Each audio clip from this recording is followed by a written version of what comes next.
Hello दोस्तों, welcome back to PW only IAS। दोस्तों, जैसा कि आपको पता है, हम इस वीडियो में हमारा प्रीलिम बूस्टर का जितना भी कंटेंट है जो करंट अफेयर में हाईलाइटेड रहा था उसको हम MCQs के थ्रू रिवाइज करते हैं। इससे क्या होता है कि आपका ये लगभग 1 घंटा सवा घंटे का जो सेशन है ना, इसमें कंप्लीट आपका एक रिवीजन हो जाता है जो आपका पूरा हफ्ते भर का करंट अफेयर होता है उसका। और जनरली हमें ये भी देखने को मिलता है कि भाई करंट अफेयर को हम रिवाइज नहीं कर पाते, आगे से आगे इकट्ठा तो हो जाता है पर रिवीजन टाइम पे नहीं होता, तो फिर आउटकम हमें अच्छे से नहीं मिल पाता। तो ऐसे में अब हम जो बात करेंगे इस वीडियो में वो 2 से लेकर के 8 सितंबर मतलब आज तक का जितना भी करंट इवेंट्स से बेस्ड हमारे इश्यूज बने थे ना, वो सारे हम यहां पर कवर करने वाले हैं। आपके लिए एक सजेशन है, अगर मेरी बोलने की स्पीड आपको कम लगती है ना तो आप स्पीड बढ़ा लो, 1.25 या 1.5x तक आप बढ़ा लो। इससे क्या होगा, आपका कम टाइम में भी वीडियो कवर हो जाएगा, है ना। आपको रिवीजन ही तो करना, रिवीजन तो थोड़ा स्पीड से भी हो सकता है, या 2x पे कर सको तो it's all up to you, right. देखो, वीडियो की PDF की रिक्वायरमेंट बार बार आती रहती है और मैं बता भी देता हूं कि देखो, करंट अफेयर से रिलेटेड जितने भी बैचेस हमारे चल रहे हैं उनकी PDF के लिए आपको कमेंट जो है ना, वहां पर एक पिन कमेंट मिल जाएगा, एक तो वहां पर लिंक चेक कर लो और साथ ही साथ डिस्क्रिप्शन बॉक्स को भी चेक कर लो जहां से आपको PDFs के बारे में पूरी डिटेल मिल जाएगी। सीधा वो लिंक परमानेंटली सेव करके रख लो, ज्यादा बढ़िया ये रहेगा। इससे क्या है कि फ्यूचर में फिर आपको ज्यादा प्रॉब्लम्स नहीं आएंगी, ठीक है, करंट अफेयर से रिलेटेड जो भी PDF है उनको लेने में। चलिए स्टार्ट करते हैं आज के हमारे सेशन को फर्स्ट क्वेश्चन के साथ। With reference to loss and damage fund consider the following statements. First, it was established at 2022 UNFCCC conference in Paris. Second statement कह रहा है the global environment facility will serve as the interim host for the fund for a duration of 4 years। Correct statement आपको choose करना, pause करो, अपना answer ready करो। देखो, first statement क्या कह रहा है कि 2022 में UNFCCC की कॉन्फ्रेंस के तहत ये स्टैब्लिश हुआ था। ये बात बिल्कुल सही है, बट ये पेरिस में नहीं हुई थी, ये इजिप्ट में हुई थी ये मीटिंग, तब ये डिसाइड हुआ था, ठीक है। तो इसमें आपको कोई डाउट नहीं रहना चाहिए, first statement is wrong. Second में क्या बोल रहा है कि GEF है वो इसको मैनेज करने वाला है। अरे नहीं भाई, वर्ल्ड बैंक को दी गई है ये अथॉरिटी, ये रिस्पॉन्सिबिलिटी। तो दोनों स्टेटमेंट्स गलत है, तो आंसर इज डी। अब देखो क्या है पूरा मुद्दा, होता क्या है, केरला में लैंडस्लाइड्स आए तो ऐसे में ये बात कही जा रही है कि भाई UNFCCC की मीटिंग के तहत loss and damage fund establish किया हुआ है और उसमें मेन टारगेट यही था कि क्लाइमेट चेंज की वजह से जो कुछ भी मौसम संबंधी परेशानियां आए तो उसमें डैमेज हो रहा है ना, उसके लिए आप पैसा उठा सकते हो, ले सकते हो वहां से। तो ये प्रोविजन जो है कहीं ना कहीं हाईलाइट हो गया। तो लॉस एंड डैमेज फंड की बात करें तो ये 2022 में UNFCCC की COP27 मीटिंग हुई इजिप्ट में, तब स्थापित किया गया था। और इसमें मेन जो प्रिंसिपल है दैट इज पॉल्यूटर्स पे प्रिंसिपल। इसका मतलब ये कि भाई सीधी बात है, फंडिंग जो आएगी वो उनसे आएगी जो डेवलप्ड कंट्रीज हैं। कहने का मतलब सब अपने अपने हिसाब से इसमें कंट्रीब्यूट करेंगे, बट फायदा किसको मिलेगा, जो क्लाइमेट चेंज की वजह से नुकसानों का सामना कर रहे हैं, जैसे कि केरला में हमारे फ्लड्स आई है, ठीक है, या फिर लैंडस्लाइड का सिनेरियो देखा गया। वर्ल्ड बैंक को इसको मैनेज करने के लिए इंटरिम होस्ट के तौर पे रिस्पॉन्सिबिलिटी दी गई है, कम से कम ये 4 साल के लिए ऐसे काम करने वाले हैं। और किन सिद्धांतों के आधार पर ये लॉस एंड डैमेज फंड काम करेगा, वो सिद्धांत आपके UNFCCC के पेरिस एग्रीमेंट के आधार पर जो स्थापित किए हुए हैं वो, ठीक है। अगला सवाल देखते हैं। Consider the following statement regarding public account committee. The PAC was established in 1921 following the Montagu-Chelmsford reforms. Second, the chairman is appointed by Speaker of Lok Sabha. Third, a minister is not eligible to be elected as a member of the committee. Not correct statement choose करना। देखो, जिस तरीके से मैं highlight कर रहा हूं ना, ये आदत आपको डेवलप ही कर लेनी है ना, कि हाँ भाई ये चीजें इस तरह, क्योंकि ये कीवर्ड्स आ गए, अब आपको ध्यान लगाना है कि हाँ कौन सा सही है कौन सा गलत है। पॉज कर लो, अपना आंसर रेडी कर लिया होगा अब तक आपने। देखो, तीनों स्टेटमेंट्स एकदम परफेक्टली राइट हैं, पर हमें पूछा नॉट करेक्ट, तो भाई गलत तो कोई सा भी नहीं है, नन डी जाएगा इसका आंसर। देख लेते हैं इसके बारे में। हुआ यह है कि सेबी को लेकर के आपको पता पूरा बवाल मचा हुआ है। तो ऐसी परिस्थिति में पब्लिक अकाउंट कमेटी को यह कहा है कि भाई आप कहीं ना कहीं सेबी का रिव्यू करो, जो नॉर्मली परफॉर्मेंस रिव्यू होता है उसको। तो ऐसे में ये पब्लिक अकाउंट कमेटी का बहुत ज्यादा रेलेवेंस बन जाता है। तो पैक की अगर बात करें तो ये हमारे देश में जितनी भी पार्लियामेंट्री कमिटीज हैं उनमें सबसे पुरानी पार्लियामेंट्री कमेटी है, जिसको 1921 में स्थापित किया गया था। और उससे संबंधित जो रिफॉर्म्स थे वो अंग्रेजों के जमाने में मॉन्टेग्यू चेम्सफोर्ड रिफॉर्म्स आए थे 1919 में। राइट इसके अलावा पब्लिक अकाउंट कमेटी की अगर बात करें तो हर साल इसको कॉन्स्टिट्यूट किया जाता है। हमारे लोकसभा की जो कंडक्ट ऑफ बिजनेस से रिलेटेड रूल प्रोसीजर्स है ना, उसमें रूल नंबर 308 में ये प्रोविजन किया हुआ है। पहले चेयरमैन या चेयरपर्सन कौन बने थे पैक के, उनका नाम याद रख लेना, WM हेली। इसके अलावा 1967 के बाद में एक अलग ही नई ट्रेंड स्टार्ट हो गई कि पैक के जो लीडर होंगे, चेयरपर्सन होंगे, वो हमेशा ऑपोजिशन से पिक किए जाएंगे। ये बड़ी इंपॉर्टेंट बात यहां पे हाईलाइट की हुई है। साथ ही साथ कोई भी मिनिस्टर, मिनिस्टर का मतलब हो गया गवर्नमेंट, है ना, गवर्नमेंट का आदमी, वो कभी भी इस पर्टिकुलर कमेटी का मेंबर हो ही नहीं सकता। क्यों? क्योंकि इस कमेटी का काम क्या है, गवर्नमेंट ने जितना भी पैसा खर्च किया, जहां पर पैसा जाए उसका एक तरीके से रिव्यू करना, चेक करना। ये मोर और less controller and auditor general के साथ मिलकर के काम करती हैं, जिससे कि सरकार की रिस्पॉन्सिबिलिटी या और अकाउंटेबिलिटी फिक्स की जा सके कि भाई पैसों के मामले में आप क्या कर रहे हो। समझ गए बात को? तो ये ध्यान रख लेना है। अगला सवाल, consider the following statements. India and Singapore are member of number of forums including East Asia Summit G20. Second, Singapore contributes around 10% of the global semiconductor output. Correct statement पूछा है, पॉज करो, अपना आंसर रेडी कर लो। देखो ये दोनों statements है ना, ये बिल्कुल सही हैं, इनमें कोई प्रॉब्लम नहीं है। अब ये न्यूज में क्यों आया है? देखो इसके पीछे एक ही कारण है कि हमारे prime minister Narendra Modi ji Singapore की विजिट पे गए और उस टाइम पर हमने कई एमओयू साइन किए कि भाई कैसे भी करके इंडिया सेमीकंडक्टर हब बनना चाहता है, तो जहां पर सेमीकंडक्टर इंडस्ट्री ग्रो कर रही है उनके साथ में हमें पार्टिसिपेशन में आना है। तो ऐसे में सिंगापुर जो है वो सेमीकंडक्टर इंडस्ट्री में लीडिंग कंट्रीज में से एक है, जहां पर आप देख लो कि वर्ल्ड की टॉप 15 सेमीकंडक्टर कंपनीज हैं, है ना, उनकी उन फॉर्म्स का अपना खुद का सेटअप डला हुआ है सिंगापुर में, हब है अपने आप में। दूसरी, सिंगापुर ग्लोबल सेमीकंडक्टर आउटपुट के अंदर 10% कंट्रीब्यूट करता है। ग्लोबल वेफर फैब्रिकेशन के अंदर जो आपकी चिप्स आती है उनकी फैब्रिकेशन की बात करें उसमें 5%, और सेमीकंडक्टर इक्विपमेंट प्रोडक्शन की बात करो तो सिंगापुर का कंट्रीब्यूशन 20% है, जबकि एक ये सिटी नेशन है, छोटा सा कंट्री है। इंडिया और सिंगापुर कॉमनली किन किन ग्रुप्स के मेंबर हैं उनकी अगर बात करें तो इसमें आप ईस्ट एशिया समिट भी देख सकते हो, G20, commonwealth, Indian ocean rim association, इसके अलावा इंडियन ओशन नेवल सिंपोजियम, ये सारे इसके अंदर इंक्लूड हो जाते हैं। कहने मतलब इन ग्रुप्स के अंदर इंडिया और सिंगापुर दोनों कॉमनली पार्टिसिपेट करते हुए दिखते हैं। 2018 में तो देखो, वैसे तो 2005 में ही हमने कॉम्प्रिहेंसिव इकोनॉमिक कॉपरेशन एग्रीमेंट कर लिया था, फिर उसको रिन्यू कर दिया 2018 में। इसके अलावा डबल टैक्सेशन अवॉइडेंस एग्रीमेंट भी हमने 2011 में साइन कर लिया। कहने का मतलब सिंगापुर के साथ हमारी अच्छी खासी एंगेजमेंट है। चलिए नेक्स्ट क्वेश्चन देखते हैं। विद रेफरेंस टू एनपीएस वात्सल्य consider the following statement. First, it is a contributory pension scheme and will have contribution by parents and guardians. Second, it will allow parents, guardians to open an NPS account for their children wards and contribute regularly towards a saving pool until the minor turns 21. Correct statement choose करना, pause करो, अपना answer ready करो। देखो first statement is absolutely right. जिस तरीके से बुढ़ापे में पेंशन की रिक्वायरमेंट होती है, वैसे ही बच्चों को भी एक उम्र के बाद में पढ़ाई लिखाई में अच्छा खासा इन्वेस्ट करना होता है, तो उसके लिए भी, उनके लिए भी एक फाइनेंशियल सिक्योरिटी इंश्योर करने से संबंधित ये एनपीएस वात्सल्य मैकेनिज्म डेवलप हुआ है। पहली चीज तो सही है। दूसरा क्या बोला जा रहा है कि बच्चे जब माइनर एज को क्रॉस करके मेजर एज में चले जाएंगे उस टाइम पर उनको ये फायदा मिलेगा, जो भी मॉनेटरी टर्म्स में इकट्ठा पैसा होगा वो। तो यहां पर आप खुद जानते होंगे कि माइनर और मेजर की एज की बात करें तो 18 की बात होती है, 21 की कब से होने लग गई। यहां तो 21 वाला तो हाँ, हिमाचल में वो शादी का जो मामला है उसको अपग्रेड किया गया है लड़कियों के लिए कि 18 की जगह 21 लड़का 21 लड़की, है ना, तो वो चलेगा। बट यहाँ 21 की जगह 18 की बात हो रही है, ये ध्यान रख लेना इस पर्टिकुलर कंटेक्स्ट की अगर बात करें। तो यहां पर सेकंड स्टेटमेंट आपका गलत हो गया, फर्स्ट सही है, तो आंसर इज ए। कोई डाउट नहीं होना चाहिए आपका। अब देखो इसमें मेन जो मुद्दा था वो मैंने आपको बता दिया, मुझे नहीं लगता आपको इसमें कोई डाउट रहेगा। समझ गए? अगला सवाल देखते हैं। With reference to Varuna exercise consider the following statements. It is a bilateral naval exercise between India and Vietnam. The 2024 edition of exercise Varuna is scheduled in Arabian Sea. Third, it will include advanced tactical exercise underscoring the deepening synergy and interoperability between the two navies. Correct statement आपको choose करना है। तैयार हो जाओ, pause कर लो, अपना answer ready कर लो।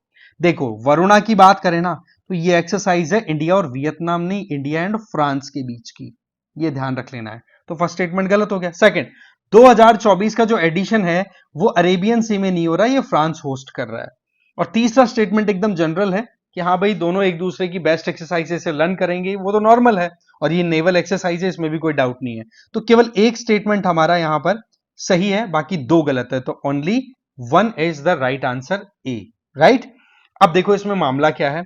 देखो वरुणा एक्सरसाइज के अंदर P8I एयरक्राफ्ट जो है इंडियन नेवी का, वो फ्रांस पहुंच चुका है। इस एक्सरसाइज वरुणा के लिए पहुंच चुका है, इसका मतलब फ्रांस होस्ट कर रहा है इसको। ठीक है। इसके अलावा ये एक बायलैटरल नेवल एक्सरसाइज है इंडिया और फ्रांस के द्वारा, जिसकी शुरुआत 1993 में हुई थी। वरुणा की बात अगर करें तो ये 2001 में इसको नाम दिया गया था, इस एक्सरसाइज को। इंडिया और फ्रांस की स्ट्रेटेजिक बायलैटरल रिलेशनशिप में ये एक बहुत बड़ा पिलर है, जहां पर हम सिक्योरिटी और डिफेंस को लेकर के साथ में एक्सरसाइज किया करते हैं। ठीक है। 2024 का जो एडिशन है वरुणा एक्सरसाइज का, ये फ्रांस की कोस्टल एरिया में मेडिटेरेनियन सी में ऑर्गेनाइज हो रहा है। ठीक है, ये चीज आपको ध्यान रख लेनी है। इसके अलावा इंडिया और फ्रांस के बीच में और दूसरी जो एक्सरसाइजेज होती है उनकी बात करें तो एक तो है आपकी डेजर्ट नाइट 21 एंड गरुड़ा, ये तो है एयरफोर्स की एक्सरसाइज, और शक्ति ये है आर्मी एक्सरसाइज, और वरुणा एक्सरसाइज आपको पता पड़ेगा ये नेवी बेस्ड एक्सरसाइज हो जाती है। अब देखो आगे हम बढ़े उससे पहले आप लोगों के लिए बहुत ही बड़ी इंपॉर्टेंट इंफॉर्मेशन है, वो देख लेते हैं। दोस्तों पीडब्ल्यू ओनली आईएएस की तरफ से आप लोगों के लिए जो भी सेल्फ स्टडी पर रिलाई करने वाले स्टूडेंट्स हैं ना, उनकी सहायता के लिए, उनकी तैयारी को एक बूस्ट देने के लिए ये आईडीएमपी सेल्फ स्टडी प्रोग्राम 2025 अभी रन कराया जा रहा है। इनके डिफरेंट फेजेस हैं, जिनमें एक फेज ऑलरेडी चल रहा है, सेकंड फेज आपका नवंबर में स्टार्ट हो जाएगा, जिसकी डिटेल में आने वाले 2-4 सेकंड में आपको देने वाला हूं। देखो इसमें इंटीग्रेटेड आपकी प्रिपरेशन पे ध्यान दिया जाएगा, जिनमें आप एमसीक्यूज की भी तैयारी करोगे, आंसर राइटिंग पर भी आपका पूरा फोकस रहेगा। एमसीक्यूज की बात करें तो 450 जीएस के, 4500 तो जीएस के क्वेश्चंस, और 700 से ज्यादा सी सैट के क्वेश्चंस आपको सॉल्व कराए जाएंगे, जो कि प्रीलिम्स में आपकी हेल्प करेंगे। और 450 से ज्यादा आपके मेंस की क्वेश्चन आंसर राइटिंग हो जाएगी, इससे आपकी मेंस में हेल्प होगी। साथ ही साथ 30 से ज्यादा टॉपिक्स के लिए आपको ऐसे राइटिंग प्रैक्टिस भी करवाई जाएगी। फर्स्ट फेज 20 अगस्त से 10 नवंबर है। सेकंड फेज इसकी बात करें तो 11 नवंबर से 25 जनवरी है। थर्ड फेज 1 फरवरी से 16 मार्च, और फोर्थ फेज 23 मार्च से 11 मई तक। और फिफ्थ फेज है वो आपकी प्रीलिम्स एग्जाम हो जाएगी, उसके बाद में डिसाइड कर लिया जाएगा। सो द पॉइंट इज कि इस प्रोग्राम पे आप आराम से रिलाई कर सकते हैं, अगर आप सेल्फ स्टडी बेसिस पर अपनी तैयारी को आगे ले जाना चाह रहे हैं तो। ठीक है, तो इस पे आप रिलाई कर सकते हैं। चलते हैं आगे। चलो अब नेक्स्ट क्वेश्चन देख लेते हैं। देखो question, with reference to the appointment of जजेस in India consider the following statements. First statement क्या कह रहा है? इन सेकंड जजेस case of 1993 the decision of collegium on matters of appointments is made binding on the president. Second statement, the Supreme Court held the National Judicial Appointment Commission Act 2014 unconstitutional and void in third जजेस case. Correct statement आपको choose करना है, pause करके अपना answer ready कर लो। देखो first statement एकदम सही है। सेकंड जजेस केस के टाइम पर ये जजमेंट आया था कि जो भी कॉलेजियम के द्वारा सजेशन दिए जाएं अपॉइंटमेंट्स को लेकर के हायर जुडिशरी में, वो प्रेसिडेंट पे बाइंडिंग होंगे, तो ये बात बिल्कुल ठीक है। दूसरा स्टेटमेंट ये तो ठीक है कि सुप्रीम कोर्ट ने एनजेएससी को 2014 का जो एक्ट था उसको नल एंड वॉइड डिक्लेयर कर दिया था, पर वो थर्ड जजेस केस नहीं था, वो फोर्थ जजेस केस था। थर्ड जजेस केस तो आपका 1998 में आ गया था, ये आपका 2016 के लगभग आया था। तो कुल मिलाकर के देखा जाए तो सेकंड स्टेटमेंट गलत, आंसर इज वन ओनली। ठीक है, अब देख लेते हैं क्या है। अभी क्या है कि डिपार्टमेंट ऑफ जस्टिस की तरफ से अप्रैल में डेटा पता अभी रिलीज हुआ कि अप्रैल में 60 लाख के लगभग केसेस बाकी हैं हाई कोर्ट में, और वैकेंसी है लगभग 30% सीटों की। तो इस चीज को लेकर के आप समझ सकते हो जुडिशरी में हमारे कितनी ज्यादा बैकलॉग्स हैं और कितनी वैकेंसीज हैं। अब देखो अपॉइंटमेंट ऑफ जजेस को लेकर के मुद्दा हाईलाइट हो गया, तो क्यों ना हम इस प्रोसेस को समझें। देखो कोलेजियम वर्ड जो है वो कॉन्स्टिट्यूशन में कहीं पर भी नहीं है। दूसरा, सुप्रीम कोर्ट ने अपना खुद का 3 डिफरेंट जजमेंट्स के आधार पर ये कॉलेजियम का मैकेनिज्म डेवलप किया है, जिन 3 केसेस को आप 1981, 93 और 98 के बेसिस पर देख सकते हो। जनरली हमारे कॉन्स्टिट्यूशन में लिखा हुआ जो है वो ये कि प्रेसिडेंट जो है वो चीफ जस्टिस ऑफ इंडिया और दूसरे जजेस के साथ एक तरीके से कंसल्ट करेंगे, और उसके आधार पर अपॉइंटमेंट होगा। पर वो कंसल्टेशन जो है उसी वर्ड को लेकर के ये इशू था जिसको लेकर के डिफरेंट केसेस आए। तो फर्स्ट जजेस केस की बात करें, SP Gupta versus union of India 1982, उसमें कंसल्टेशन शब्द का मतलब कंसल्टेशन ही समझा। इसका मतलब सुप्रीम कोर्ट की बात ये हुई कि प्रेसिडेंट के ऊपर जो भी रिकमेंडेशंस हैं वो बाइंडिंग नहीं है, प्रेसिडेंट चाहे तो उन रिकमेंडेशंस को मना कर सकते हैं। ठीक है, इसका मतलब एग्जीक्यूटिव को कहीं ना कहीं ज्यादा पावर दे दी। सेकंड जजेस केस की बात करें, supreme court advocates on record versus union of India, ठीक है, 1993 केस।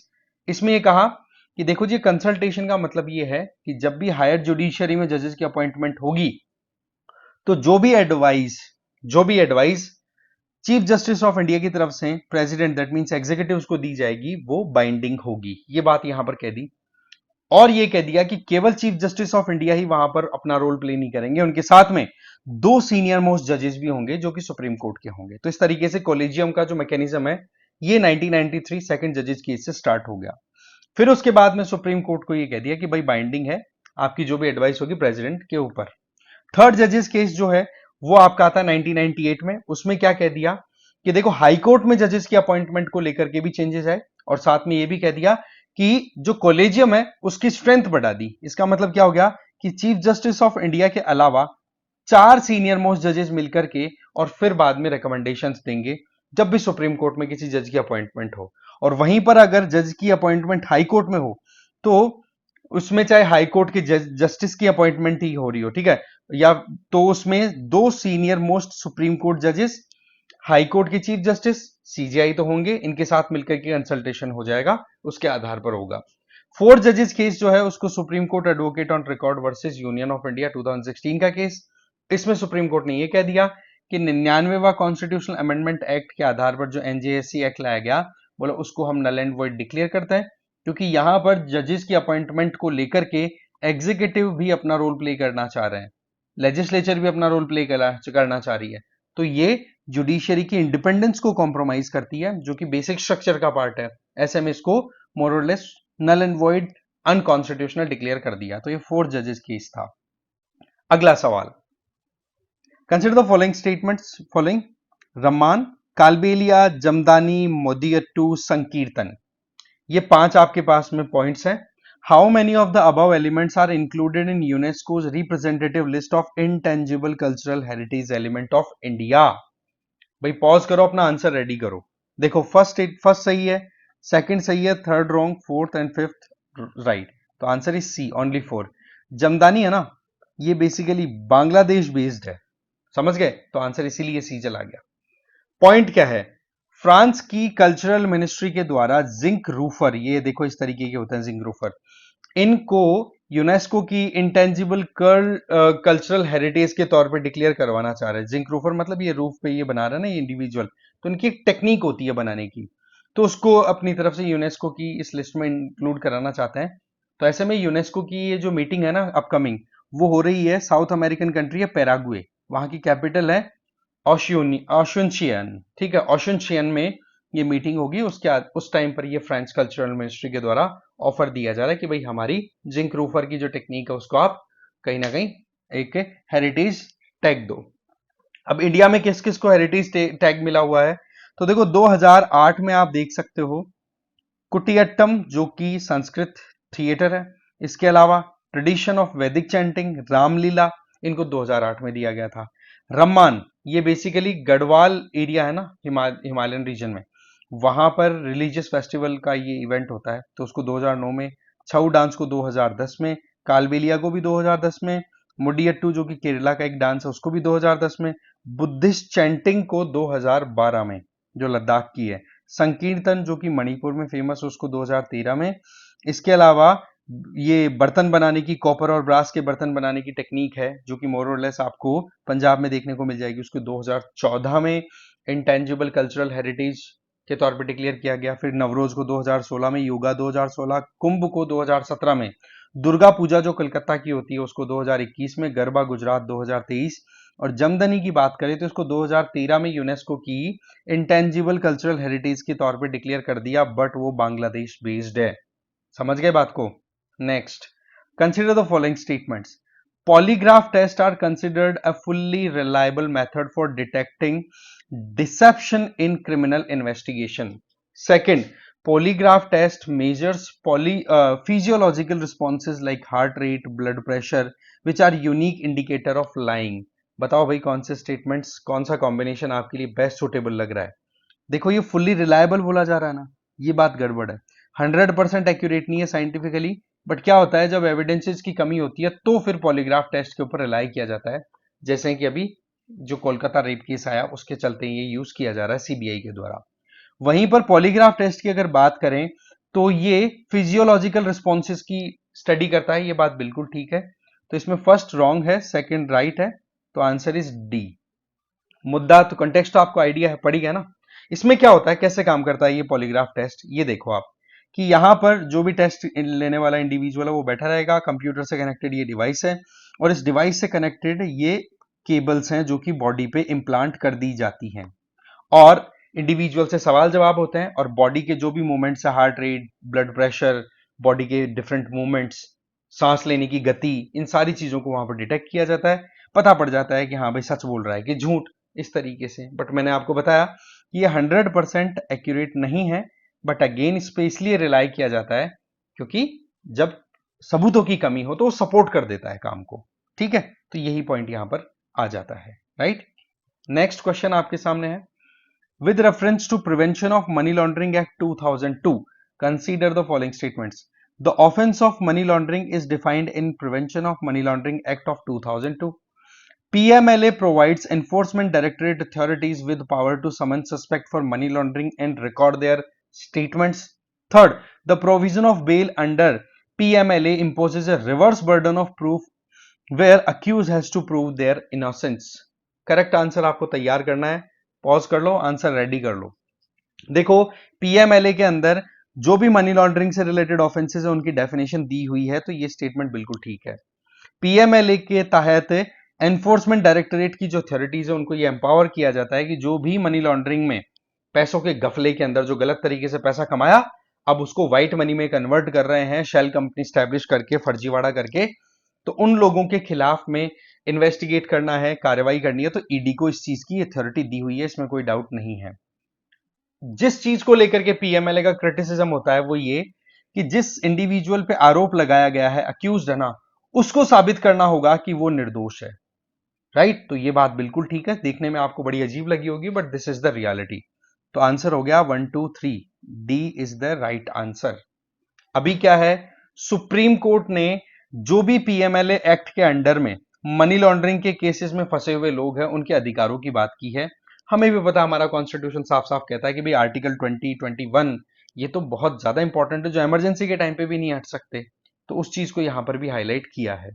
इस एक्ट को लाने का मेन पर्पज आपको पता है कि मनी लॉन्ड्रिंग एक बहुत बड़ा मेनेस है हमारे इंटरनल सिक्योरिटी के लिए भी, तो उस पॉइंट ऑफ व्यू से इसको टैकल करने के लिए लॉ लाया गया था। आपका जो सेक्शन 3 है पीएमएलए का, इसमें प्रॉपर डेफिनेशन मिल जाएगी। इन्वेस्टिगेशन की अथॉरिटीज की बात करें तो सीबीआई, स्टेट पुलिस इन्वेस्टिगेशन, ये कहीं ना कहीं ऑफेंसेस को इन्वेस्टिगेट कर सकते हैं। साथ ही साथ ये जो पीएमएलए का सेक्शन 50 है ना, ये ईडी की अथॉरिटीज को भी पावर देता है कि किसी भी मनी लॉन्ड्रिंग के केस में कोई उलझा हुआ है तो उससे संबंधित उसको समन करना, उसको बुलाना और उससे पूछताछ करना अलाउ करता है। थर्ड स्टेटमेंट की बात करें तो बेल की बात जब आती है, अगर किसी को बेल लेनी है तो भाई सीधी बात है, पहले उसको ये साबित करना पड़ेगा कि मैं इनोसेंट हूं। इनोसेंट करने का जो प्रेशर है वो पुलिस या ईडी पे नहीं है, यहां पर है कि बंदा खुद बताए कि मैं इनोसेंट नहीं हूं, इसलिए मुझे रिलैक्सेशन दिया जाए। तो ये कहीं ना कहीं कंट्रोवर्सी का पॉइंट भी बन जाता है। फिर आ जाओ 10वां क्वेश्चन आपके लिए, with reference to cyclones in India consider the following statements. A sea surface temperature 27 degree Celsius and above is needed for a low pressure system to intensify into a cyclone. Cyclone in Bay of Bengal are relatively less frequent and intense than those of the Arabian Sea. Correct statement आपको choose करना है, pause करो, अपना answer ready कर लो। देखो जब भी हम साइक्लोन्स की बात करते हैं तो वो क्या होते हैं, जनरली सेंटर में तो लो प्रेशर और आउटर एरिया में हाई प्रेशर, तो हवाएं गस्ट इन करती है, अंदर की तरफ आने की टेंडेंसी रखती है।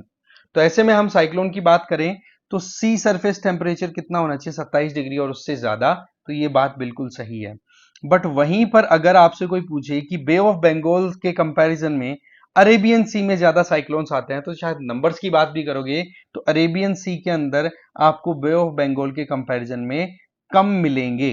तो ये दूसरा स्टेटमेंट गलत हो गया, तो आंसर आपका ए चला जाएगा। Only one is the right statement. इसको थोड़ा हम डिटेल में समझते हैं।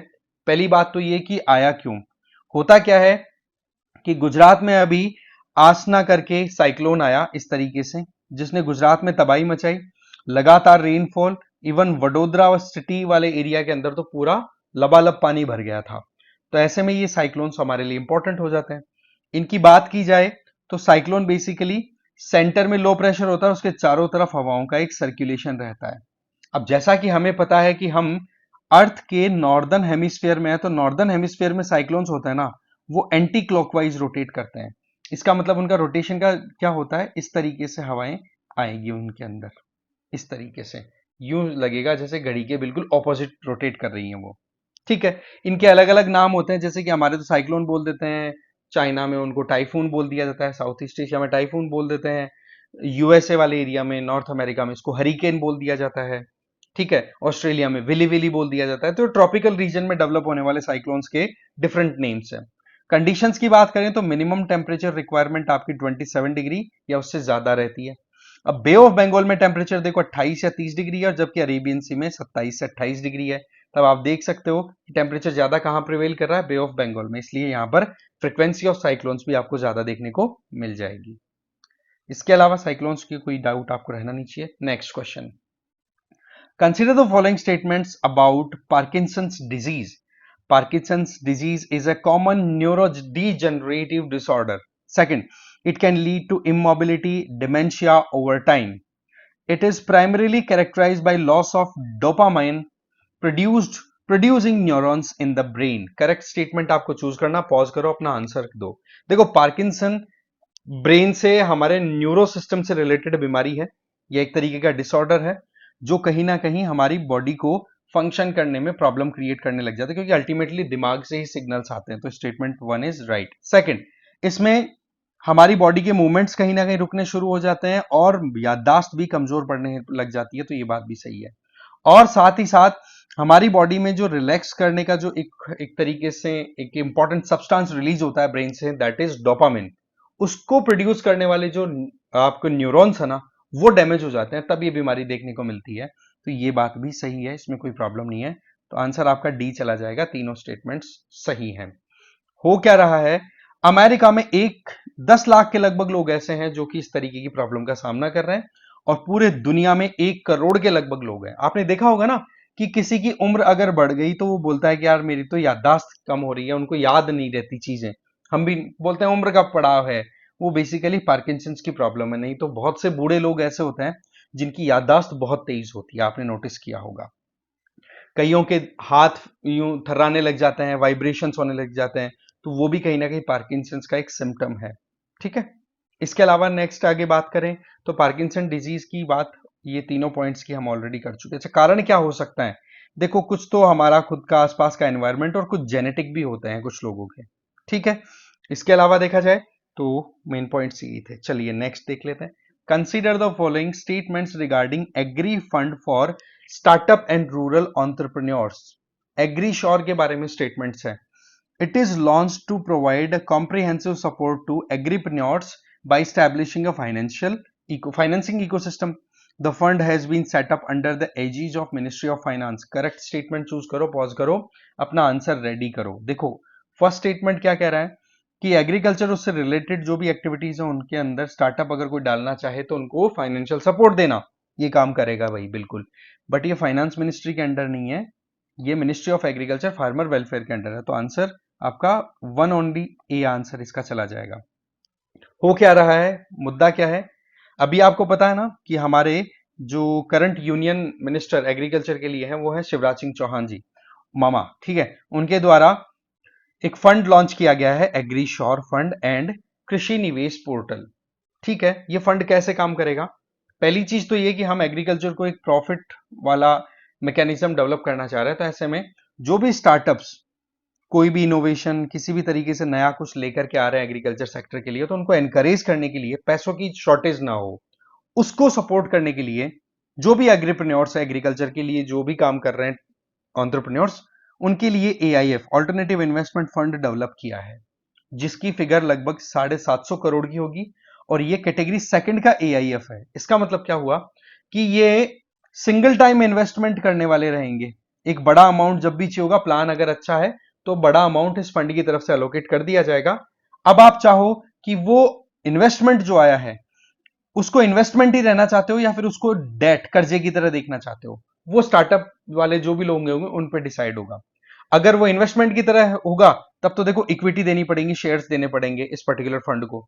और अगर लोन दिया है तो सीधी बात है डेट है, ठीक है, टाइम पे रिटर्न कर देना। दोनों तरीके के ऑप्शन दिए जा रहे हैं, राइट। जब आप लॉन्ग टर्म के लिए पैसा इन्वेस्ट कर देते हो, डे टू डे ऑपरेशंस के लिए पैसा नहीं डालते हो, इस तरीके के जो भी ऑल्टरनेटिव इन्वेस्टमेंट फंड होते हैं वो आपके सेकंड कैटेगरी के अंडर आ जाते हैं। अच्छा, इसको लॉन्च किसने किया? मैंने बता दिया आपको, ministry of agriculture and farmer welfare. अब मैंने जैसे बताया कि इक्विटी और डेट दोनों मैकेनिज्म पे ऑपरेट करेगा, तो सीधी बात है इसको मैनेज करने के लिए भी कोई ना कोई एंटिटी होगी। तो नाबार्ड है ना, उसके अंदर एक एंटिटी काम करती है जिसका नाम है नाब वेंचर। ये इसका फंड मैनेजर के तौर पे काम करेगा कि हाँ भाई हमने इन्वेस्ट कर दिया, ये हमारा इक्विटी इस पर्टिकुलर स्टार्टअप में, शेयरिंग इसमें, और दूसरे को हमने लोन दिया है। ये शुरुआत में 10 साल के लिए तैयार किया है, फिर 2-2 साल का टाइम देकर के और एक्सटेंशन समय के साथ दिया जा सकता है। अगला सवाल, प्रोजेक्ट भेड़िया was launched for which of the following purpose? To hunt militants in Jammu and Kashmir by Indian army, to catch man eating walls by UP government, to rehabilitate walls in protected sanctuaries by Wildlife Institute of India, to train commandos for combat Naxal area by Ministry of Home Affairs। Pause करो, अपना answer ready कर लो। देखो इसका answer है B. कारण क्या है? अभी यूपी में क्या है, इस तरीके से भेड़िए जो है गांवों में घुस करके बच्चों को काट रहे थे, खा रहे थे। तो ऐसी परिस्थितियों में ये प्रोजेक्ट भेड़िया जो है वो यूपी के बहराइच डिस्ट्रिक्ट में लॉन्च किया गया। इसमें यह टारगेट था कि इस तरीके से नरभक्षी भेड़िए गांव में आ गए उनको पकड़ा जाए। तो इस प्रोजेक्ट के तहत क्या किया गया, गुड़िया ली, उस गुड़िया पे बच्चों का यूरिन लगा दिया जिससे कि थोड़ी सी स्मेल क्रिएट हो, और उसको ले जाकर के इस जगह, ऐसी जगह पे सेट कर दिया उस गुड़िया को जिससे कि वहां पर भेड़िया खुशबू लेकर के उस डॉल के पास आए उसको हंट करने के लिए कि बच्चा समझ के, और फिर उसको ट्रैप में फंसा लो। इस तरीके से पकड़ने का ये प्रोजेक्ट भेड़िया स्टार्ट हुआ। अगला सवाल, consider the following statement regarding telecom industry in India. Telecommunication Act 2023 provides for prohibition of use of equipment which block telecommunication unless permitted by central government. Second, Telecom Regulatory Authority of India consists of a chairperson and not more than 2 whole-time members and not more than 2 part-time members. Correct statement आपको choose करना है, pause करो। देखो telecom act 2023 है ना, ये कहता है कि सेंट्रल गवर्नमेंट के द्वारा जब तक कोई इक्विपमेंट अप्रूवल नहीं मिल जाता उसको आप यूज नहीं करोगे, है ना। कम से कम उस पर्टिकुलर इक्विपमेंट को जो कि आपके टेलीकम्युनिकेशन के अंदर यूज हो रहा है उसका ब्रीच होने का डर है, क्योंकि आपको पता ना चाइनीज इक्विपमेंट यूज होने की वजह से हमारी कितनी प्राइवेट चीजें बाहर जा सकती हैं, उसका मिस यूज किया जा सकता है हमारे खिलाफ। क्योंकि आजकल हाइब्रिड वॉरफेयर है, लड़ाई 1 to 1 नहीं होती है, हर तरीके से लड़ने की कोशिश होती है। तो ये स्टेटमेंट बिल्कुल सही है। ट्राई की बात करें तो इसमें एक चेयरपर्सन होता है, 2 परमानेंट और 2 नॉन परमानेंट, इस तरीके से ये मैक्सिमम 5 की स्ट्रेंथ की ये बॉडी है जो कि टेलीकॉम रेगुलेशन करती है हमारे देश में। तो ये दोनों बात सही है, आंसर इज सी। देखो अभी क्या है, डिपार्टमेंट ऑफ टेलीकम्युनिकेशन के द्वारा ये जो एक्ट है ना 2023 का टेलीकम्युनिकेशन एक्ट, इसको इंप्लीमेंट करने से रिलेटेड रूल्स रेगुलेशंस हैं वो इशू किए गए हैं। देखो एक्ट बनाने का काम है वो तो देखो पार्लियामेंट का है, but parliament rules time to time update करे तो वो बहुत हेक्टिक हो जाता है। तो ये काम किया हुआ था डेलीगेट। डेलीगेशन का मतलब क्या हो गया कि आपने काम को किसी दूसरी अथॉरिटी को दे दिया। तो ऐसे में अब रूल रेगुलेशन बनाने का काम हो गया एग्जीक्यूटिव्स का, जो कि डिपार्टमेंट ऑफ टेलीकम्युनिकेशन ने कर दिया। टेलीकॉम इंडस्ट्री की हमारे देश की बात करें तो हमारे देश में वायर्ड या वायरलेस टेलीकॉम सब्सक्राइबर्स की संख्या है 1.096 बिलियन। टेली डेंसिटी की बात करें तो ज्यादा भी नहीं तो आप देखो 86% टेली डेंसिटी है, जो कि बहुत ज्यादा है, दुनिया में नंबर 2 पे आते हैं हम, ठीक है। इसके अलावा रूरल टेली डेंसिटी 59.65% है, अर्बन टेली डेंसिटी 133.3 4 6 है। क्यों जी? क्योंकि बहुत से इंडिविजुअल्स ऐसे हैं जिनके पास में दो दो मोबाइल नंबर हैं, दो दो कनेक्शन है या ज्यादा भी हैं, है ना। टेलीकम्युनिकेशन 2023 का एक्ट मेन ये था कि हम टेलीकॉम सेक्टर को इंक्रीज करें, क्योंकि डिजिटाइजेशन में टेलीकॉम सेक्टर मेन पिलर या फिर मेन बेस है, फाउंडेशन है, उसी के आधार पर यह काम हो सकता है। ये जो 2023 का एक्ट है, इसने इंडियन टेलीग्राफ एक्ट 1885 और इंडियन वायरलेस टेलीग्राफ एक्ट 1933 दोनों को रिप्लेस किया है। इसका मेन काम यह है इस एक्ट का कि हमारे पास में जो भी स्पेक्ट्रम है, जितना हम ज्यादा पेनिट्रेशन कर सकते हैं इंटरनेट का, जितना हम कनेक्टिविटी इंश्योर कर सकते हैं, क्योंकि ट्रांसपोर्ट कम्युनिकेशन ये कोर चीजें होती हैं जब भी किसी इकोनॉमी को बूस्ट लेना हो, तो उस चीज को प्रमोट करना। इसके अलावा एक तरीके से फ्लेक्सिबिलिटी लिबरलाइज करना, टेक्नोलॉजिकल न्यूट्रलिटी इंश्योर करना, कैसे भी करके हमारे देश के अंदर एक प्रॉपर कंपटीशन आ सके। सेंट्रल गवर्नमेंट को एम्पावर किया गया है, क्योंकि मामला कम्युनिकेशन का है जिसका मिसयूज किया जा सकता है हमारे दुश्मनों के द्वारा। ट्राई की बात करें तो इसके बारे में प्रोविजन आपको 1997 का एक्ट है, टेलीकॉम रेगुलेटरी एक्ट 1997, उसका सेक्शन है 59B। उसमें साफ साफ दिया हुआ है कि भाई किस तरीके से क्या कॉम्बिनेशन रहेगा ट्राई के मेंबरशिप का। अगला सवाल देख लो। Consider the following statement regarding E Shram portal. E-Shram is comprehensive national database of unorganized workers launched by Government of India under Ministry of Commerce and Industry. UAN or Universal Account Number is a 10-digit number uniquely assigned to each unorganized worker after registration on E-Shram portal. Correct answer आपको देना है, बताओ भाई क्या इसका answer है। देखो first statement की बात करें तो ministry of commerce and industry नहीं, मिनिस्ट्री ऑफ लेबर का है, गलत है ये। दूसरा स्टेटमेंट क्या कह रहा है कि इसमें यूएएन नंबर इशू किए जाएंगे, बिल्कुल किए जाएंगे, पर वो 10 डिजिट नहीं, ये 12 डिजिट का होता है। तो दोनों स्टेटमेंट इसकी गलत है, आंसर इज डी। देखो इसमें क्या है, हो क्या रहा है कि 3 साल हो गए ई श्रम पोर्टल को, जिसको लेबर मिनिस्ट्री के द्वारा लॉन्च किया गया। उसमें 30 करोड़ के लगभग अनऑर्गेनाइज्ड वर्कर्स ने रजिस्ट्रेशन करा लिया। इसका मतलब ये वाकई में बहुत एनकरेजिंग काम कर रहा है। फिगर देखो आप यहां पे, समझ गए। इसमें देखो ई श्रम पोर्टल की अगर बात करें तो ये national database of unorganised workers है, जो कि लेबर मिनिस्ट्री के द्वारा लॉन्च हुआ।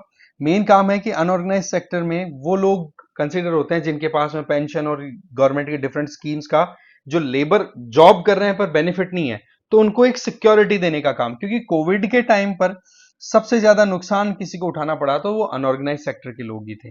ये वो लोग हैं जिनके पास में डेली बेस अपना फिक्स लेबर नहीं है, फिक्स टाइम मतलब फिक्स जॉब नहीं है, ना फिक्स छुट्टियां मिलती है ना, जो घर के बिजनेस में काम कर रहे हैं, खुद का छोटा मोटा काम कर रहे हैं उनको, या फिर ऐसी कंपनियों में काम कर रहे हैं जिनके पास में 10 से कम लेबर काम कर रही है, 10 से कम वर्कर्स काम कर रहे हैं, जो कि ईएसआईसी और ईपीएफओ के अंडर नहीं आते।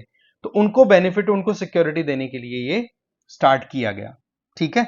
और यूएएन, जो कि जैसे ही ई श्रम पोर्टल पे कोई भी अनऑर्गेनाइज्ड लेबर अपने आप को एनरोल करेगा ना, तो 12 डिजिट का एक कार्ड नंबर इशू होगा, एक कार्ड इशू किया जाएगा जिसको यूनिवर्सल अकाउंट नंबर बोला जाएगा, जो कि मोर और लेस लाइफ टाइम परमानेंट है। ध्यान रखें वो चेंज नहीं होगा, एग्जैक्टली वैसे ही जैसे हमारा आधार कार्ड बनता है ना, वैसे ही ये बनेगा, ठीक है ना। ध्यान रखना इस बात का। चलते हैं आगे, अगला सवाल देख लेते हैं। With reference to law commission consider the following statements. First statement क्या कह रहा है, the law commission is a non statutory body constituted by government of India. Second, first law commission was established during the British era in 1834 by the Charter Act of 1833 and was presided by Lord Macaulay. Third, first law commission of independent India was constituted in 1955 with MC Setalwad as its chairman. Correct statement आपको choose करना है, pause करो, अपना answer ready करो। देखो तीनों statement एकदम perfect है। ये एक नॉन स्टैच्यूटरी बॉडी है, इसका मतलब ये हुआ कि इसके लिए कोई कानून बनाने की या लॉ मेकिंग प्रोसेस की जरूरत नहीं है, गवर्नमेंट अपने हिसाब से इसको कॉन्स्टिट्यूट कर देती है। तो ये बात बिल्कुल सही है। इसका स्टार्ट हो गया था आपके ब्रिटिश एरा के टाइम पे, लॉर्ड मैकॉले फर्स्ट चेयरमैन थे फर्स्ट लॉ कमीशन के, और इंडिपेंडेंस के बाद में एमसी सेतालवाद जो है वो हमारे first law commission post independence के चेयरपर्सन थे। तो इस तरीके से तीनों स्टेटमेंट सही है। आपका आंसर डी चला जाता है इसका। ठीक है, अभी क्या हुआ है, गवर्नमेंट ऑफ इंडिया की तरफ से 23वें लॉ कमीशन को कॉन्स्टिट्यूट किया है, जो कि 1 सितंबर 2024 से 31 अगस्त 2027, दैट मींस 3 साल के लिए काम करने वाला है। अब लॉ कमीशन का काम क्या है, हमारे यहां पर लॉ एंड ऑर्डर की क्या सिचुएशन है, उससे रिलेटेड सिचुएशन को स्टडी करना, कुछ रिकमेंडेशन देना और कुछ सजेशंस देना कि हाँ भाई कैसे हम हमारे यहाँ पर लॉ एंड ऑर्डर को इंप्रूव कर सकते हैं, किस तरीके से हमारे कॉन्स्टिट्यूशन को प्रॉपर एनफोर्समेंट में ला सकते हैं, राइट। तो ये चीजें आपको कोई डाउट में नहीं रहनी चाहिए, एक एक पॉइंट में आपको बता चुका हूं। ठीक है, चलिए। अच्छा, एक चीज बड़ी इंटरेस्टिंग है, ये जो एडवाइस होगी ये एडवाइजरी होगी, बाइंडिंग नहीं होगी, है ना। और ये एडवाइस या अपनी रिपोर्ट है वो किसको सबमिट करेंगे, ministry of law and justice को। ये पॉइंट भी हमें ध्यान रख लेना है, राइट। चलो अगला सवाल देखते हैं। Consider the following statement regarding zero first information report. First statement क्या कह रहा है, the provision of zero FIR was established based on the recommendation of the report of the Justice Verma Committee. Second statement क्या कह रहा है, under the Bharatiya Nagarik Suraksha Sanhita which replaced the CrPC, police are now bound to register a zero FIR.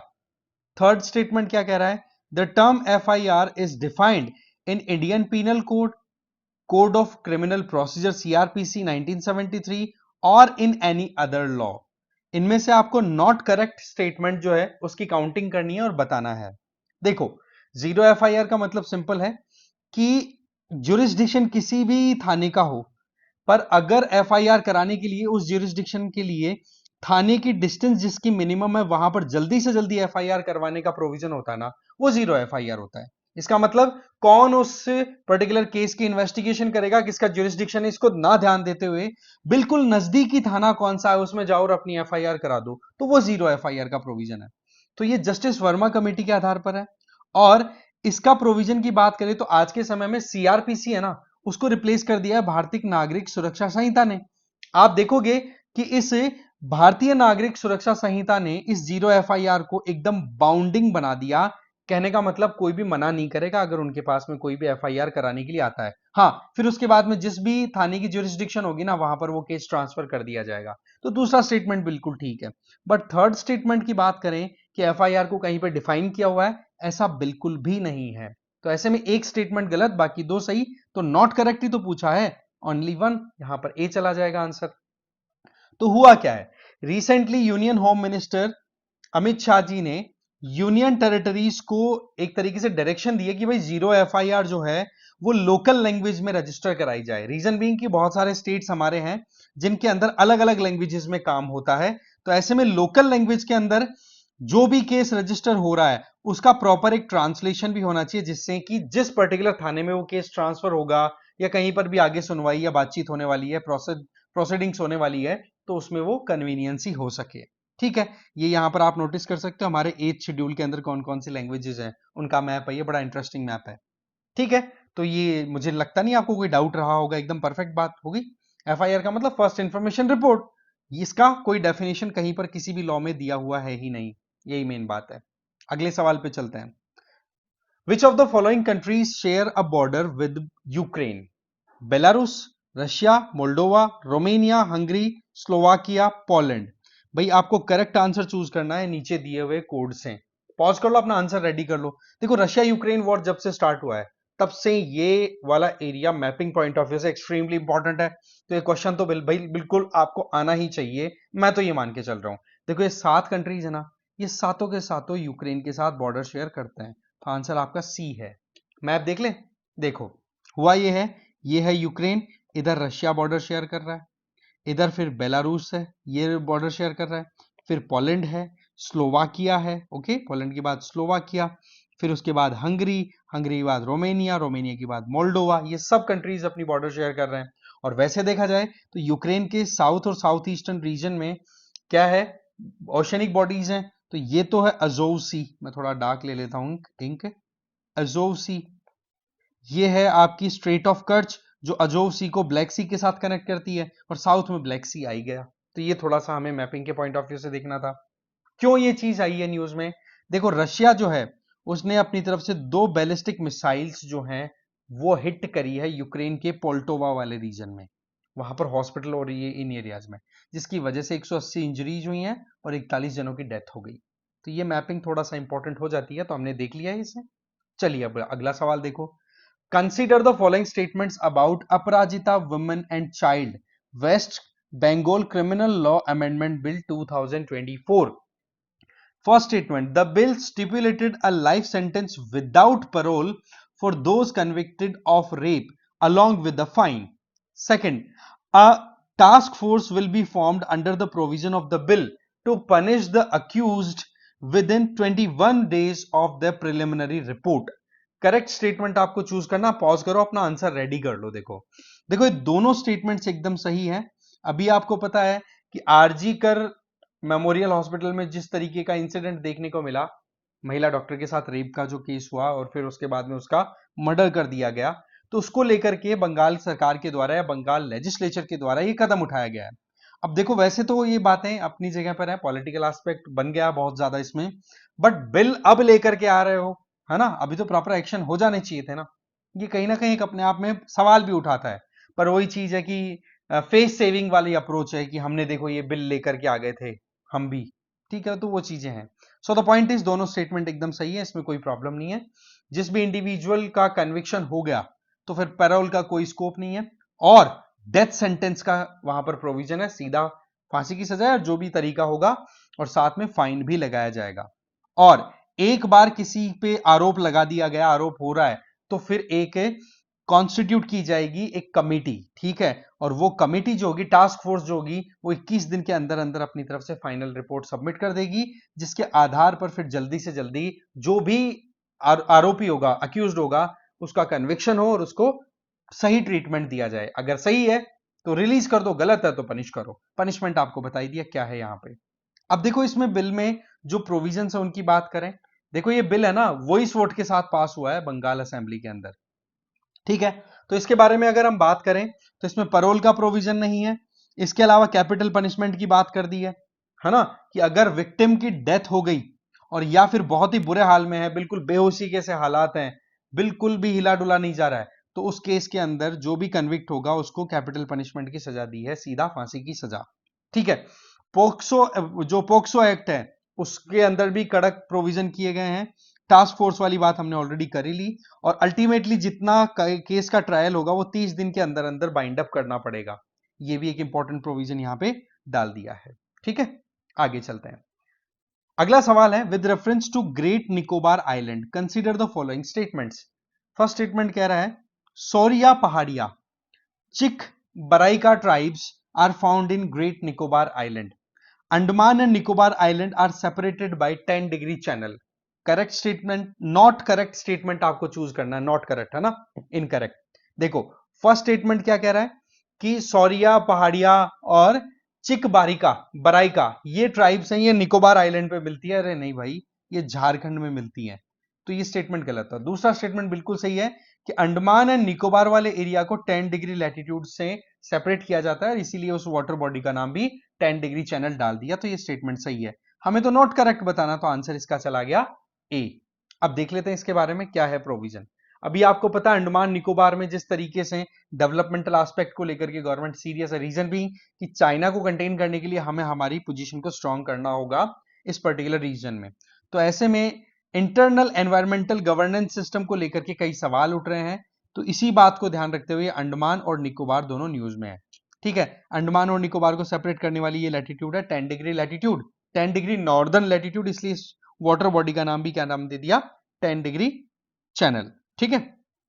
अब देखो इसके अंदर बात करें तो ये मैंने आपको ऑलरेडी बता ही दिया कि ये जो ट्राइब्स हैं सुरिया पहाड़िया और चिक बराइका ये झारखंड की हैं। निकोबार में तो आपको जो ट्राइब्स मिलेंगी वो मिलेंगी सोमफेन एंड निकोबारीज, जो कि मंगोलॉइड ट्राइब, मंगोलॉइड रेस से बिलोंग करती हैं। इसके अलावा अंडमान निकोबार की बात करें, सेपरेशन की बात हमने ऑलरेडी कर ही ली है। फ्लोरा फौना की डाइवर्सिटी पॉइंट ऑफ व्यू से बहुत ज्यादा डाइवर्स है, रीजन बीइंग ये इक्वेटर से ज्यादा दूरी पे नहीं है ना। इसके अलावा यहाँ पर ग्रेट निकोबार आइलैंड प्रोजेक्ट है वो बहुत ज्यादा इंपॉर्टेंट है। मैंने बताया आपको किस तरीके से चाइना को कंटेन अगर हमें करना है तो हमें हमारी नेवी और हमारी अंडमान निकोबार वाले एरिया में हमारी पकड़ अच्छी होनी चाहिए। अगला सवाल देखें, world employment and social outlook is released by, बहुत इंपॉर्टेंट है ऐसे क्वेश्चन, यूपीएससी बहुत ज्यादा पूछती है, एक या दो क्वेश्चन आपको डेफिनेटली मिलते हैं, ठीक है। International labour organisation, IMF, world bank, none of the above. बताओ भाई क्या आंसर है इसका। देखो इसका आंसर है इंटरनेशनल लेबर ऑर्गेनाइजेशन। हुआ क्या है वो जानते हैं।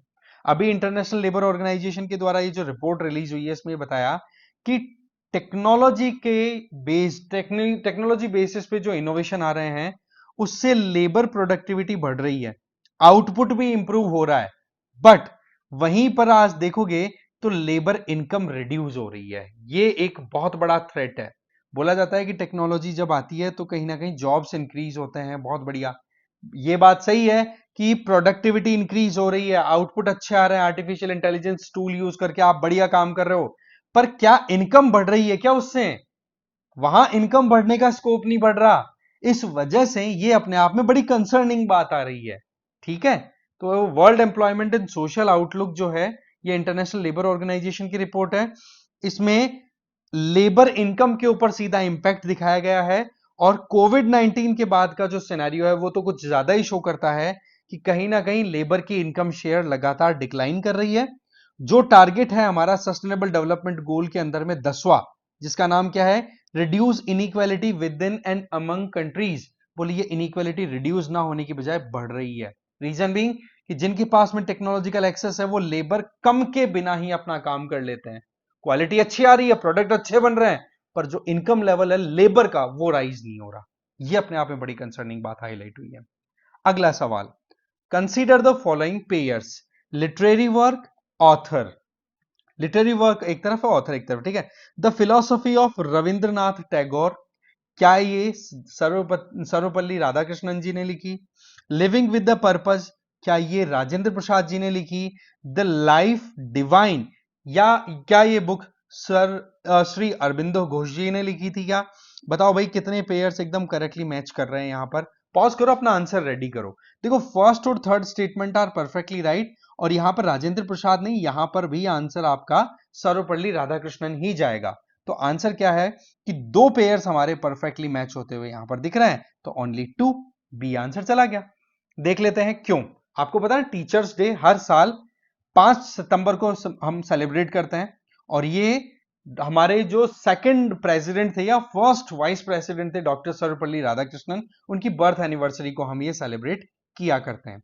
डॉक्टर राधाकृष्ण सर्वपल्ली जी के द्वारा लिखी हुई बुक्स की बात करें, philosophy of Rabindranath Tagore, eastern religion and western thought, religion science and culture, faith renewed, living with purpose, और ये लाइफ डिवाइन वाली बुक का तो मैंने ऑलरेडी बता दिया, श्री अरबिंदो के द्वारा लिखी हुई बुक है, ठीक है। बुक्स भी देखो बड़ी इंपॉर्टेंट है, और जो पर्सनैलिटी आ जाए न्यूज में तो एटलीस्ट उनके बारे में कोई भी क्रिएशन है तो वो हमें खंगाल लेनी चाहिए, ठीक है।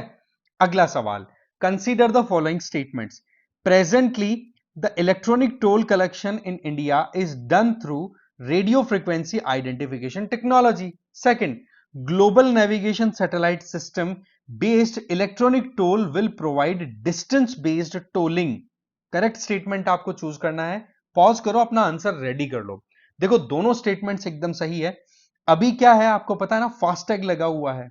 आपने भी अपनी गाड़ी या फिर कहीं पर ट्रेवल किया है, नोटिस किया होगा कि आजकल पर्चियां काट करके लेने की जरूरत नहीं है, फास्टैग में आप अपना रिचार्ज रखते हो, गाड़ी जैसे ही टोल पर एंटर होती है वहां पर RFID डिटेक्टर लगे रहते हैं और वो अपने आप से देख लेता है कि हाँ भाई इतना चार्ज लगेगा, कि व्हीकल की सिचुएशन के अकॉर्डिंग यहाँ बड़ा है, छोटा है, हैवी है, क्या है, उससे हिसाब से वो RFID सिस्टम पे है। पर अब क्या हो रहा है कि ग्लोबल नेविगेशन सैटेलाइट सिस्टम के आधार पर ये टोल कटेगा। इससे क्या होगा, टोल के ऊपर जो लाइनें लगती है ना वो लाइनें बंद हो जाएगी, और आप जितना नेशनल हाईवे के ऊपर ट्रेवल करोगे, जिस टाइम पर नेशनल हाईवे पे आप चढ़ जाओगे उस टाइम पर आपकी पोजीशन ट्रेस हो जाएगी, और जैसे जैसे आप आगे जाओगे, जितनी डिस्टेंस आप ट्रेवल करके हाईवे को छोड़ोगे वहां तक के डिस्टेंस के हिसाब से आपका टोल लग जाएगा ऑटोमेटिक।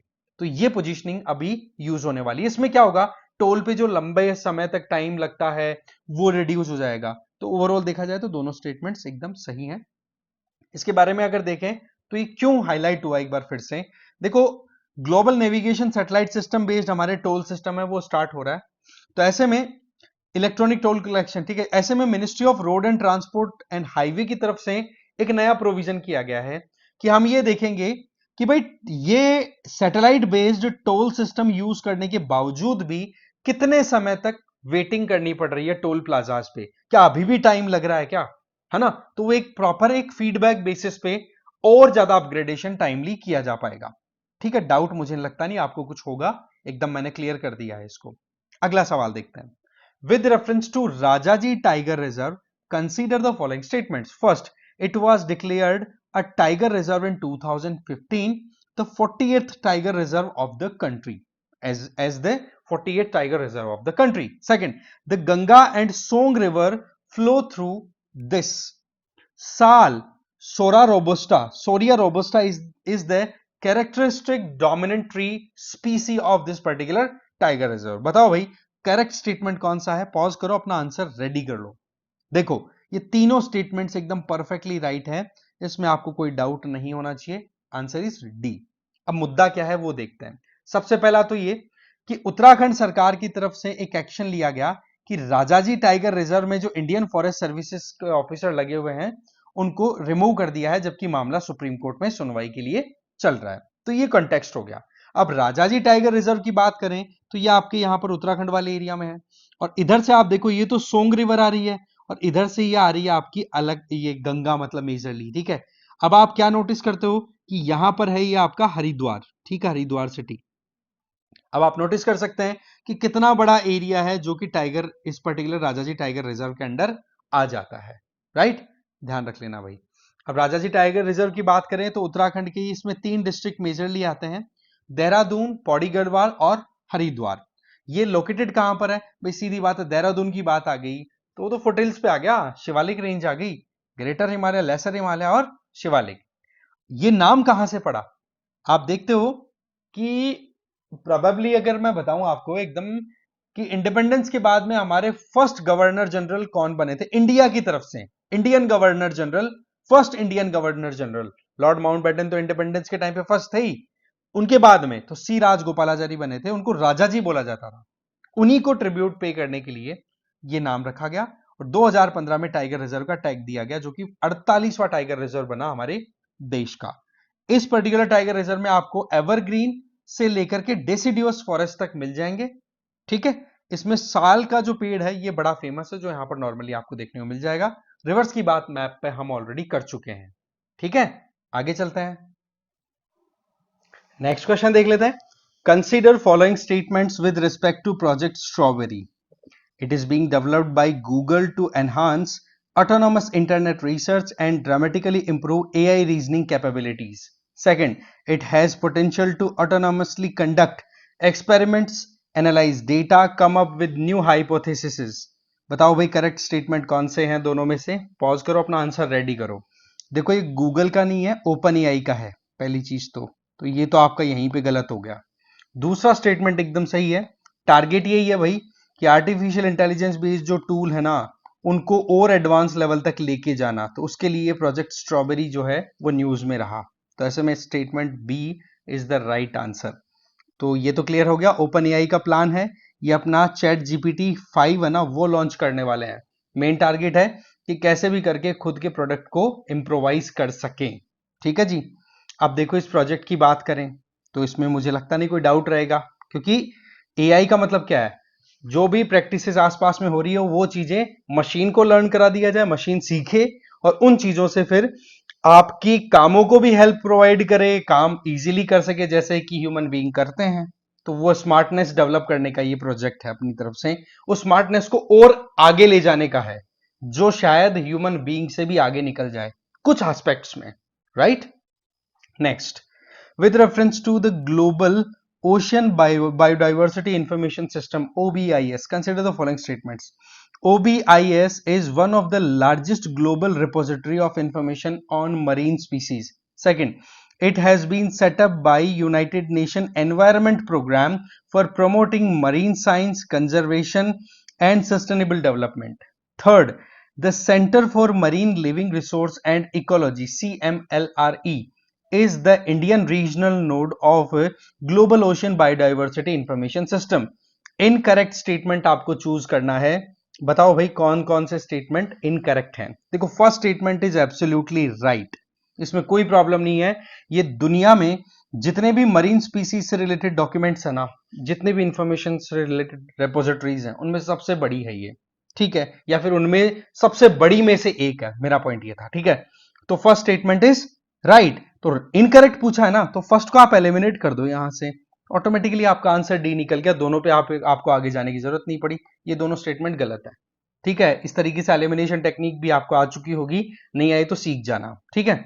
अब देखो इसका आंसर हो क्या रहा है कि recently centre for marine living resource and ecology CMLRE के द्वारा हमारे देश में नेशनल लेवल एक वर्कशॉप ऑर्गेनाइज कराई गई। मेन टारगेट था किस पे?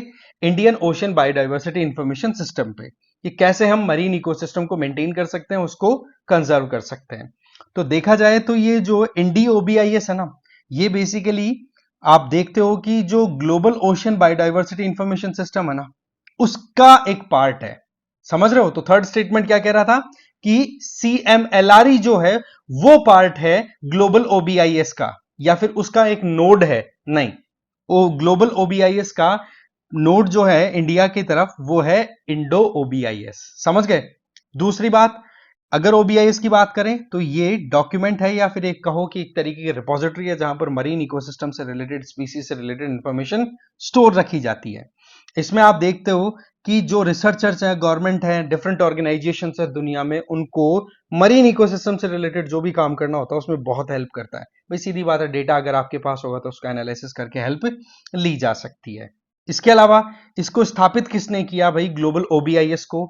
ये देखो इनिशिएटिव जो है ना, ये यूनेस्को के अंडर में इंटर गवर्नमेंटल ओशियनोग्राफिक कमीशन है, OIC, उसके द्वारा स्टार्ट किया हुआ है, जिसका टारगेट है कि हम कैसे भी करके मरीन इकोसिस्टम को के ऊपर रिसर्च भी हो सके और उसका कंजर्वेशन भी हो सके, राइट? उसके लिए काम होता है। आगे हाँ, तो अब नेक्स्ट क्वेश्चन देख लेते हैं। Which of the following are the reasons for occurrence of multi drug resistance, TB? First, genetic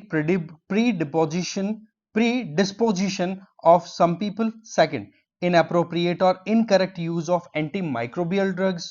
Third, use of ineffective in formulation of drugs. Fourth, premature treatment interruption. Fifth, using antibiotic in livestock farming. बताओ भाई कौन सा correct statement यहां पर इस question का answer चला जाता है? पॉज करो, अपना आंसर रेडी करो। देखो फर्स्ट पॉइंट जो है genetic predisposition of some people, देखो भाई मल्टी ड्रग रेजिस्टेंस के अंदर, MDR के अंदर इस पर्टिकुलर सिचुएशन का तो कोई रोल ही नहीं है, किसी के जेनेटिक इफेक्ट है कुछ है नहीं। ये तो क्या होता है, अगर आप बिना सोचे समझे एंटीबायोटिक्स खाते हो, अगर बिना सोचे समझे आप डिफरेंट ड्रग्स के कॉम्बिनेशन को लेकर के किसी बीमारी को ट्रीट करने की कोशिश करते हो, या फिर कोई जो ट्रीटमेंट चल रहा है उसको बिना डॉक्टर की सलाह के आपने रोक दिया, या फिर आप पशुपालन के अंदर उनको ट्रीट करने के लिए एंटीबायोटिक्स यूज करते हो, जो कि फिर फूड प्रोडक्ट्स के थ्रू ह्यूमन के बॉडी में एंटर हो जाता है। तो इस तरीके से 2 3 4 5 है ना, ये एकदम करेक्टली स्टेटेड स्टेटमेंट्स हैं। बाकी फर्स्ट वाला आपका रॉन्ग है, तो इसका आंसर आपका बी चला जाता है, 2 3 4 एंड 5। ठीक है, ये बाद में मैंने करेक्शन किया है, PPT के टाइम पे थोड़ा एरर हो गया था, राइट। अब देखो मुद्दा क्या है, अभी आपको पता है ना, यूनियन हेल्थ मिनिस्ट्री ने ये कहा है कि भाई TB से रिलेटेड जो भी मल्टी ड्रग रेजिस्टेंस लोगों में क्रिएट हो रहे हैं, उसको ट्रीट करने के लिए बहुत सारी दवाइयां खानी पड़ती है। मतलब ये कि खाने की तरह दवाइयां लेनी पड़ती है। तो उसको हटाने के लिए एक नया ट्रीटमेंट रेजिमेंट डेवलप किया है, या फिर हमने अलाउ किया है, डेवलप तो था, अलाउ किया है, जिसका नाम है बी पाम रेजिमेंट। इसके बेसिस पे क्या होगा, कहीं ना कहीं बहुत कम दवाइयों से भी जो बिगड़ी हुई TB है वो सुधर सकेगी। बिगड़ी हुई TB एड्स से भी खतरनाक होती है। इसका मतलब सिंपल है कि एंटीबायोटिक इन्फेक्शन हुआ, TB की प्रॉब्लम हुई, तो उसको लेकर के आपने एंटीबायोटिक्स उल्टी सीधी खा ली, या फिर सही तरीके से नहीं खाए, और उसकी वजह से वो जो बैक्टीरिया था ना, वो कहीं ना कहीं प्रॉब्लम क्रिएट कर गया। समझ गए? तो वो होता है आपका मल्टी ड्रग रेजिस्टेंस। अब उस बैक्टीरिया की ट्रीटमेंट करने के लिए आपको बहुत सारी हैवी डोज लेनी पड़ेगी। तो वो जो चीज होती है ना, वो कहीं ना कहीं मल्टी ड्रग रेजिस्टेंट क्रिएट कर देती है, और ऐसी बीमारी बहुत खतरनाक होती है। ठीक है, तो ऐसे में स्टेटमेंट जो है, इसको 2 मानो, इसको 3 मानो, इसको 4 मानो, इसको 5 मानो। 1 वाला जो है वो जेनेटिक वाला था, जेनेटिक वाले का कोई रोल यहां पर नहीं है। यहां पर सारा खेल इंसान की आदतों का है, वो कैसे अपने आप को ट्रीट कर रहा है। आई बात समझ में? चलते हैं नेक्स्ट। नेक्स्ट क्वेश्चन है with reference to enemy property in India which of the following statement is और आर करेक्ट। ठीक है, फर्स्ट स्टेटमेंट क्या कह रहा है, enemy property refers to only physical property left behind by individuals who migrated to China, Pakistan after the 1962, 65, 71 wars and took citizenship of those countries. Second statement, West Bengal has the highest number of enemy properties followed by Uttar Pradesh. भाई correct statement आपको choose करना है, pause करो, अपना answer ready करो। देखो first statement क्या कह रहा है कि केवल फिजिकल प्रॉपर्टीज को इसमें इंक्लूड किया जाता है, नहीं जी, इसके अलावा बैंक अकाउंट और भी कई डिटेल्स हैं जो कि एनिमी प्रॉपर्टी के तौर पे इंक्लूड की जाती है। बाकी स्टेटमेंट ठीक है कि 62 के युद्ध के बाद में किसी कोई चाइना चला गया हो और 65 और 71 के युद्ध के बाद में पाकिस्तान चला गया हो तो और वहां की जाके सिटीजनशिप ले लिया तो उसको एनिमी, उसकी बची हुई जो प्रॉपर्टी है पीछे इंडिया में, उसको एनिमी प्रॉपर्टी बोला जाएगा।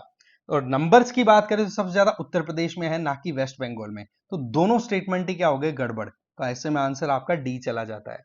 अब देखो अभी क्या हुआ है ऐसा, देखो उत्तर प्रदेश सरकार की तरफ से ये कहा है कि पाकिस्तान के former president general Pervez Musharraf, अब तो डेथ हो गई, ठीक है, उनके कोई पूर्वज या फिर उनकी कोई फैमिली की कुछ प्रॉपर्टी यहां पर उत्तर प्रदेश में है जिसको एनिमी प्रॉपर्टी एक्ट के तहत अब उसकी नीलामी की जा रही है। आई बात समझ में? तो एनिमी प्रॉपर्टी एक्ट की अगर बात करें तो ये एक्ट बहुत ही ज्यादा इंपॉर्टेंट है। और एनिमी प्रॉपर्टी किसको बोला जाएगा कि जो इंडिविजुअल इंडिया छोड़ करके या तो चाइना चला गया 1962 के बाद या पाकिस्तान चला गया 1965 या 71 के युद्ध के बाद और वहां की सिटीजनशिप ले ली, तो उसकी प्रॉपर्टी जो पीछे रह गई इंडिया में वो एनिमी प्रॉपर्टी कहलाएगी, जिसमें उसकी रियल एस्टेट, दैट मींस उसकी जमीन जायदाद वो तो है ही, बैंक अकाउंट, शेयर, गोल्ड और अदर एसेट्स हैं वो भी इंक्लूड हो जाएंगे। सबसे ज्यादा एनिमी प्रॉपर्टी की संख्या अगर देखें तो उत्तर प्रदेश में है और फिर वेस्ट बंगाल में है। Next, consider the following statements. He co-founded institutions like New English School, the Deccan Society for Education, and Ferguson College. Second, he presented a comprehensive educational blueprint to the Hunter Commission. His newspaper Kesari in Marathi language, Maratha in English, became the voice of nationalist sentiments.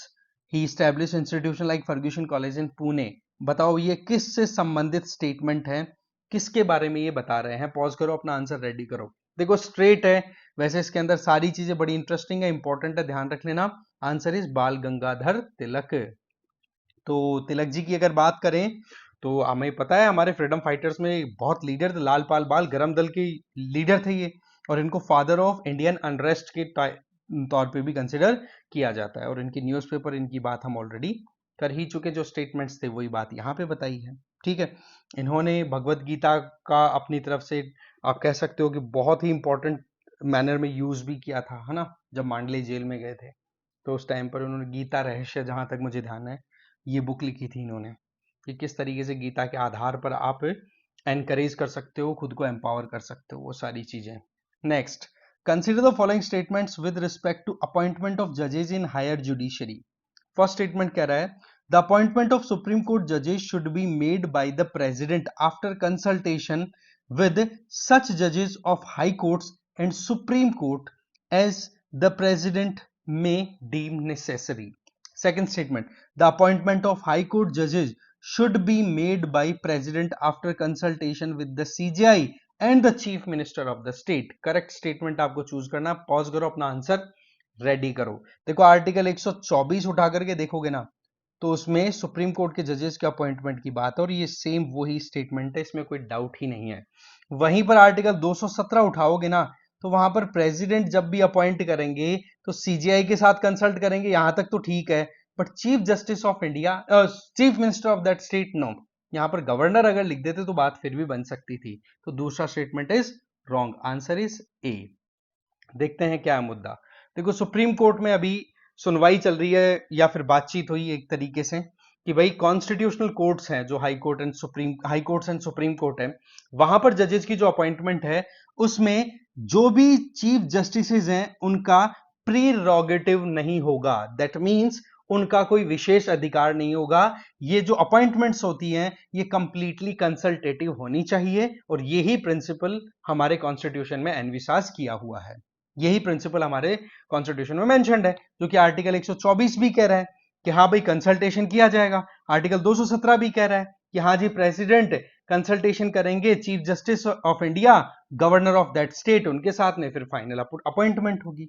तो process क्या होता है, देखो supreme court में तो क्या होता है, कोलिजियम सिस्टम काम करता है, 5 जजेस की एक ग्रुपिंग होती है, जिसमें चीफ जस्टिस ऑफ इंडिया एक तो है ही, प्लस 4 सीनियर मोस्ट जजेस जो हैं वो मिलकर के अपनी तरफ से लिस्ट बना करके और वो लॉ मिनिस्टर को अपनी तरफ से रिकमेंडेशन सबमिट करते हैं। लॉ मिनिस्टर वो प्राइम मिनिस्टर के थ्रू प्रेसिडेंट तक पहुंचाते हैं, फिर फाइनल अप्रूवल जो भी होता है उसके ऊपर डिस्कशंस होते हैं। तो ये एक सिंपल प्रोसेस यहां पर देखने को मिल जाता है। वहीं पर हाई कोर्ट में जजेस की अपॉइंटमेंट की बात करें तो ये रिकमेंडेशन भी मोर और लेस कोलिजियम के आधार पर ही होता है, पर इसके अंदर आप देखोगे कि अपॉइंटमेंट को लेकर के, ठीक है, chief justice of India 2 senior most जजेस ऑफ सुप्रीम कोर्ट उनके साथ कंसल्ट करेंगे, फिर और जो जिस हाई कोर्ट में अपॉइंटमेंट होनी है उस हाई कोर्ट के चीफ जस्टिस के साथ भी कंसल्टेशन होगा। इस तरीके से वो कंसल्टेशन फाइनल होकर के अल्टीमेटली जाएगा गवर्नर साहब के पास में।